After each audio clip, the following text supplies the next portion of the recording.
did you walk out ama ulifukuzwa ama No, I don't know. Kitu sielewi kitu ile happen. Hadi leo sijaelewa what happened.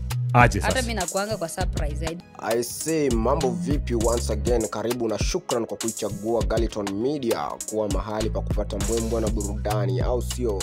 Sasa kumekucha kwa Oga Obinna. Kwenye interview moja baina ya Alex Mwakideu na demo wa Facebook, Alex Mwakideu aliweza kumuuliza demo wa Facebook chanzo na kiini kilichofanya show baina yake na Oga Obinna kukatika. Demo wa Facebook alisema kuwa yeye haelewi ni nini kilichotokea baina yake na Oga Obinna iliyopelekea show yao ya pamoja kukatika. Pia demo wa Facebook alisema kwamba yeye alikuwa anaitwa kwenda kwenye show na PA au yule msaidizi wa Oga Obinna, ila kwa wakati ambapo alistahili kwenda huko ili kurekodi au kushuti show hiyo ambayo ilikuwa inafanyika kila siku ya Jumatatu, basi hakuweza kupokea taarifa au hakuweza kupokea ile message kutoka kwa PA wa Oga Obinna kwamba inastahili ufike kwa kurekodi kama ilivyokuwa mazoea ya hapo awali. Jambo kilichomfanya demo wa Facebook kuweza kusalia katika ukimya, asijui ni kipi au ni lipi aweze kulifanya.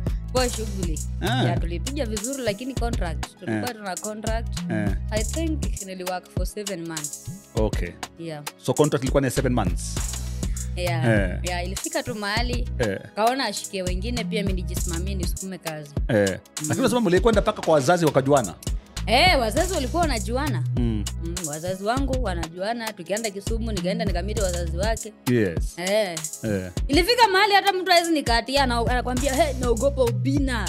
I know because you were so close. Mpaka mademo anakuja ananiambia, "Kweli una date Obi?" Mimi naenda kuchunga boss nasema yes. Na ni kweli. Na by the way, sasa hizo unakuja tena unatuchanganya, sasa hizo unapiga tena kama kuna picha nyingine mlipiga kama na ulikuwa umevaa gown ya harusi. Usita gown ama nini? White dress. Gown, yeah. Umechange kabisa, umepiga ma makeup pale, umetesa kweli. Sinawashtua, at least naonesha tafanya harusi. Pia alisema kwenye ile interview kwamba yeye alikuwa kama mfanyikazi yoyote yule aliyekuwa akimfanyia kazi Oga Obinna, na ndani ya kipindi alisema kwamba pia alikuwa ameweza kufanya au kusign mkataba ambao ilihitajika aweze kufanya kazi na Oga Obinna ndani ya miezi 7, lakini anasema kwamba mkataba huo haukuweza kukamilika kabla ya yeye kuweza kujiondoa au kuweza kuacha kutokea kwenye show ya pamoja na Oga Obinna, au sio bwana? So uliambiwa tu usikuje? No, ilienda tu silent. Hadi mimi mwenyewe sijajua the reason why the show ended. I didn't know. Yeah. I didn't got message till today. Yes, maybe nikasema maybe contract imeisha, anataka kushika wasanii wengine mkono. Kumekucha kama unavyoona, au kuna mambo au kuna story kama mnavyoona. Pia demo wa Facebook aliweza kusema kwamba yeye hakuwa na mahusiano yoyote ile na Oga Obinna, kwani au mahusiano ya kimapenzi alipoulizwa, na alisema kwamba kwa mara mingi walikuwa wanafanya hivyo ili kufumba macho ya mashabiki wake. Na kuna mahali hadi aliulizwa kwamba kuna wakati alikuwa anapiga picha akiwa amevalia gauni, lakini demo wa Facebook alisema walifanya hivyo ili ionekane kwa macho ya wafuasi au kwa macho ya mashabiki kwamba wana mahusiano, lakini ukweli ni kuwa hawakuwa na mahusiano yoyote. Kwa upande mwingine pia Oga Obinna aliweza kujibu kwenye interview na wanahabari na akasema kuwa hakukuwa na mkataba wowote baina yake na demo wa Facebook, ila ilikuwa kama kumsaidia, yani alikuwa ni kama anamshika mkono demo wa Facebook kwenye industry ili aweze pia naye kukua mahala pazuri kwenye industry ya comedy au na content making, au sio bwana? How can you just fire someone with contract without a notice? First of all, I never employed them. I never, and I said it. It was a talent we were growing, I was supporting, and it got to that point, and I even spoke about it in Kisumu when I was doing the home camp. You remember?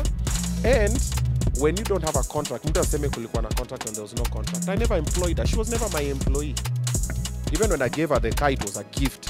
When we were working together, all the jobs that I was giving her, including the December one for Power Supermarket, I negotiated and everything, and I took my manager and Nini, and she she was given the job and we didn't even take even a shilling. Pia Oga Obinna aliweza kusema kwamba kuna promotions na shows ambao aliweza kuziorganize yeye mwenyewe na alifanya na demo Facebook, na alifanya kwa hiari, ila hakufanya kwa kumlipiza au hakufanya kwa mkataba. Na pia aliweza kutaja jambo la yeye kumnunulia demo Facebook gari ilikuwa ni kama kumpongeza na kummotivate kwenye industry, au sio bwana? Oga Obinna pia alisema kwamba demo Facebook mwenyewe anajua chanzo na sababu ya show yao ya pamoja kuisha, na wakati ambapo atahisi kusema ukweli, basi ataweza kukuja live ama ataweza kukuja na kusema ukweli kwenye interview au kwenye vyombo vya habari. Na kwa sasa hivi Oga Obinna anasema kwamba demo wa Facebook anajua chanzo na kiini kilichofanya show yao ya pamoja kuweza kukatika. I said she knows the truth, and I even told her check conversations on these dates, and in the end I said it's not my place to say. When she will feel it's the right time to say, she will. You know why? Because no matter what I say today, it will be turned, mimi job nyulimi yangu inanekango mashida, itakuwa zile. And then for them on Facebook, her fans are very toxic to a point where I can be in this interview and this jacket is black. Her fans will say, hell no, it's not black, it's white because we say so. Lako ni lipi? Je, unadhani nani anasema ukweli kwenye hii? Demo wa Facebook au ni Oga Obinna? Kumbuka unaweza kadondosha comment kwenye comment section. Usikose kulike, kushare na pia kusubscribe. Siku zote niite Prince of Melody. Till next time, keep it locked.